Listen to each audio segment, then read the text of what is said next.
I have killed. I have helped kill. I have killed part of myself. I cannot change this. I must seek Buddha. Aye.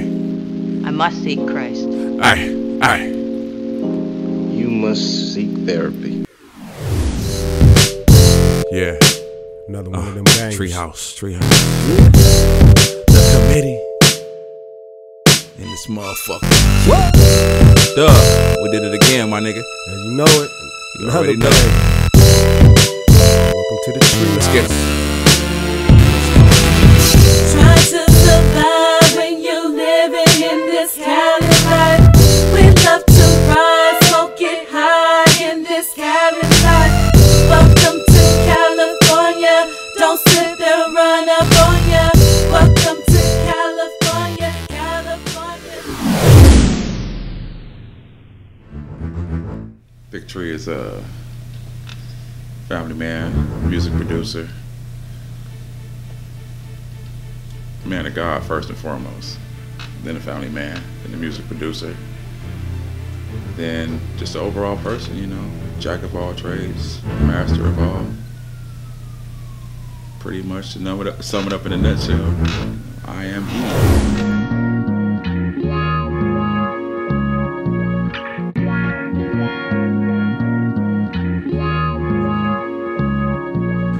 Bank rolls in my jeans, keep the pussy where, keep the pussy where, keep the pussy where.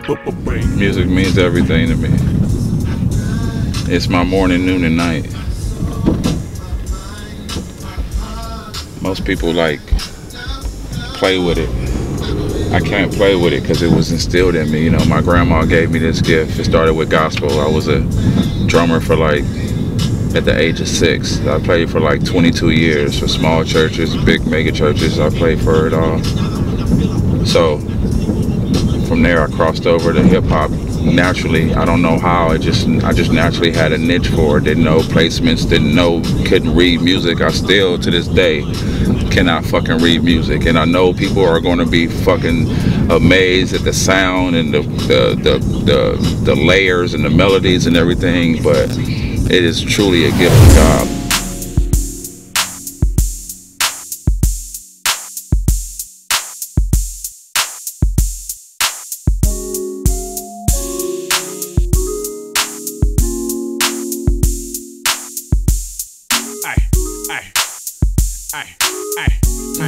My grind, my shine, my soul, my mind, my heart, my time. No, I don't really want to play. Like, alright, You let me hear shit when I come down. You let me hear I'm like I got this, like bam, all the time. So I'm like, okay, yeah, that's cool. I'm like, okay, my nigga, you straight. I'm like, keep all that shit going. You gonna do something. It's showing up. Nigga been doing something, making beats with who? For everybody, man. Who, Niggas man? don't have no beats. I got beats for Snow, for Roscoe, did some shit with Toya Williams. Who else? OG Spice one of your favorite cats. That's right. You know what I'm saying? Yeah, that's my nigga right there, Spice. Yeah. Piece of Spice one, you know what I'm saying? My boy right there. Shout out to my nigga Spice one from the Bay. You know? Shout out Wacky Loco. It's a lot of people, man. A lot of people. I'm proud of you, though. I know that. I appreciate it, man. Absolutely. That's all I know how to do, though, man. That's all I know how to do. He's a good nigga. I've been knowing this guy since he was born. He good on that wax, but I'll tell you one thing, don't fuck with him though. He's still part of it. Anywhere go, he part of the family. You gonna have to go hood on that. That's that. You already know, part of the family. That's you real. already know. All day. I just can't wait till you drop that CD, bro. Yeah, that's what I want to hear, man. It's coming. You gonna give me a little summer, sampler and shit. I'm like, God damn. All that shit is banging too. Everything I heard, I was like, bam, bam. It's like, bam, it's like, bam. That's killing. Sub that shit right now. You can sub that shit in your shit right now. No doubt. Every motherfucking song is boom, boom. The shit you like. That's the real. It was tough growing up in LA. It was a constant battle with life or death. Every corner you hit, somebody banging on you, or trying to take something from you, picking on you. You know, LA is like drug-filled, gun-filled, everything, whole-filled, like just where I grew up, you see everything, you seen everything, you know, people getting killed, everything.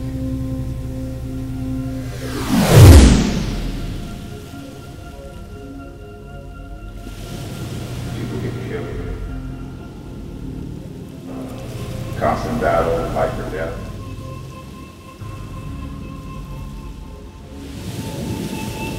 It was tough growing up in LA.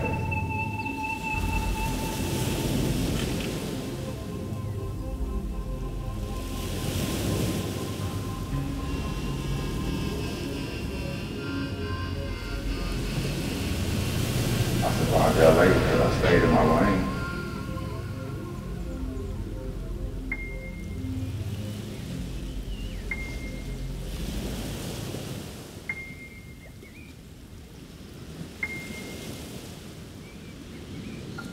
I am focused. I survived LA because I stayed in my lane. I didn't fall victim to the BS. I kept it G at all times. You know, I stayed like 4 paces above everybody in my age bracket. You know, I had to because I had gifts. I didn't understand those gifts at the time, but I understood that I couldn't. I understood that I was destined to live a certain type of lifestyle, and doing certain things was going to prevent me from doing that, so I just didn't ever do it. Plus, I had the right big homies to guide me in the right way, you know. So that's how I survived. I found my lane. I stayed in it, got a niche, sold it up, and just ran with it. Gangbanging affected my life in a real way because I didn't even think about gangbanging up until the age of 15 when my brother got killed while he was walking to school.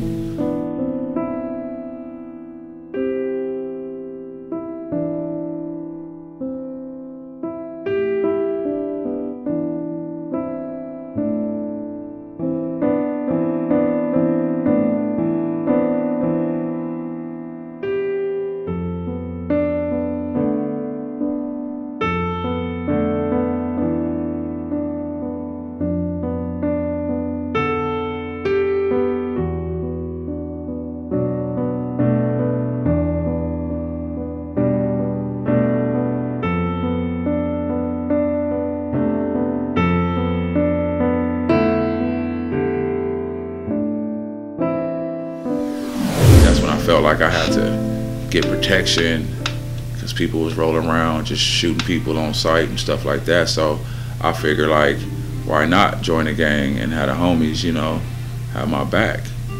But, you know, it changed my life. You know, for a while I couldn't go to certain places. You know, I was confined to my neighborhood, which I didn't like. It was almost like being in prison.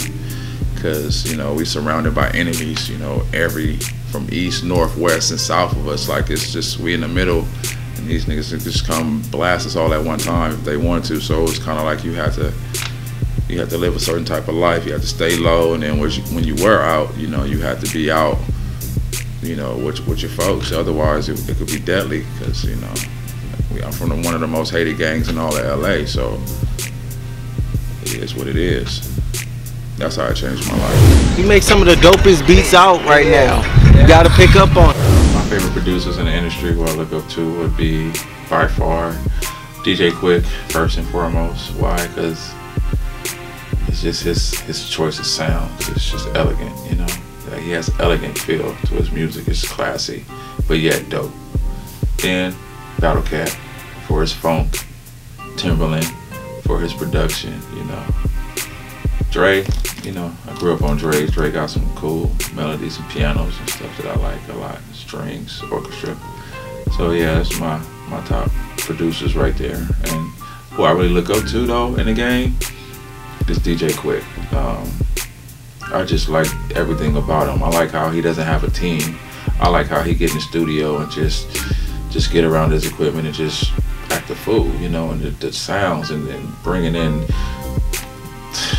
orchestras, like real life orchestras, incorporating that with his music is just like dope. Like, you know, the way he hands on. So I would like to work with him, and I really look up to him. That's one of my dopest producers on the planet. Pass, go collect 200. I'm in the set with my niggas and I'm hella blunted. Game tight, on point, call me Pistol Pete. Blue strings in my all-white Chuck tees. Bitches love. New producing was my passion in like 2000, when everybody was rapping and it didn't have no beats. And then they would just come to me, like everybody would migrate to me. And I'd just be sitting on the porch just banging out beat after beat after beat. Like next, like I was like the DMV back in the day. Now serving B107, like I was that dude back in the day, you know. Hitting them up on the porch, like a whole line. My grandma was so sanctified and into God that when she seen all these gangsters and everybody hanging on the porch and all that, and see me with the keyboard, you know, she really wanted to say something, but she didn't, you know, because she knew that my heart was in the right place as far as like what I was doing, you know. So that's when I knew that was my passion. Even though I thought basketball was gonna be my passion, I thought I was gonna go pro, but that didn't happen because I went pro in music, so it's all the same, it's all good. My greatest obstacle was me, because I didn't believe in myself like I should have. When everybody was telling me I was great, I was still not sure about it. But I found my way, you know, working with certain producers and working with certain artists gave me a sense of confidence to want to pursue it the way that I was hearing about it, like from others, you know. So, but other than that, I mean, you the only person that could,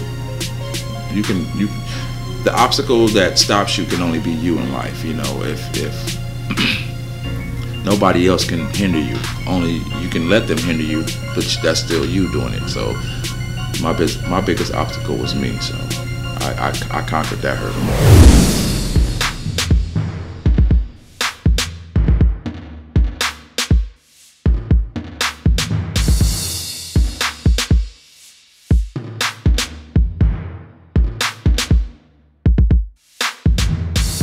To live or die in LA, I chose to live.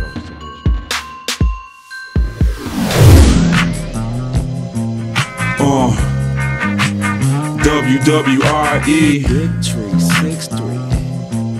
Hey. Yeah, I'm just riding with my main thing. Cadillac, candy paint, Louis V, everything. Syrup in my fucking drink. Riding with my main thing. Cadillac, candy paint, Louis V, everything.